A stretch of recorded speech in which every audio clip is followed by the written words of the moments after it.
मृत्यु। हमारे हृदय में, सबके हृदय में एक ही परम पावर भगवान विराजमान है। दोष दृष्टि क्या अपने इष्ट पे होगी, ईर्ष्या वृत्ति क्या अपने इष्ट पे होगी? नहीं होगी। और अगर ये ईर्ष्या वृत्ति है तो अपना नाश जरूर हो जाएगा।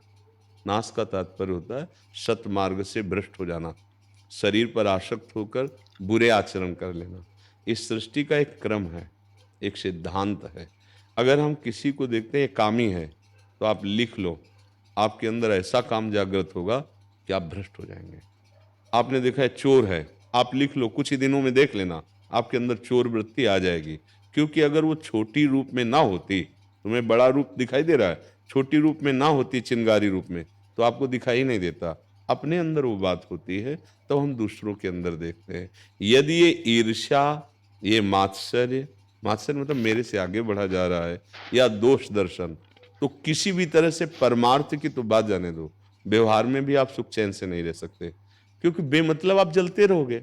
ये वृत्ति है ना, कोई अपने से आगे व्यापार में, पढ़ाई में, किसी में, तो एक जलन पर, यहां तक कि अगर सावधान नहीं है तो भजन में भी अगर दिखाई देता वो साधक बहुत तपस्वी है, वो भजनानंदी, तो अब हम उसकी निंदा करने लगेंगे, उसकी कमियां ढूंढने लगेंगे। ये बहुत सूक्ष्म है। इसीलिए महापुरुषों ने कहा कंचन तजना सहज है, सहज तिया का ने, मान बड़ाई ईर्ष्या दुर्लभ तजना है। एक ही उपाय से इसे त्यागा जा सकता है, वो है भगवत भाव। ज्ञान वृत्ति जब उदय होती है तो फिर ईर्ष्या किससे करें?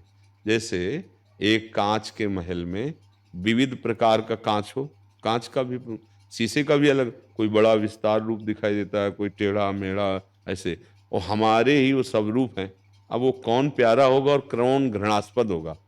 जब आपको ये पता है कि शीशे के प्रभाव से मेरे ही रूपों की आकृति विकृति रूप दिखाई दे रहा है, ऐसे ही सच्ची समझिए एक ही आत्मस्वरूप, एक ही भगवान, ये सब यंत्रों में अलग अलग प्रभाव दिखाई दे रहा है। कहीं तमोगुणी है तो राक्षसी स्वभाव का, कहीं रजोगुणी है वो कामी दिखाई दे रहा है, सतोगुणी है तो दयावान भक्त दिखाई दे रहा है गुणों का प्रभाव।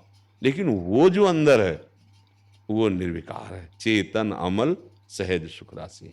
जी महाराज जी, जैसे हमने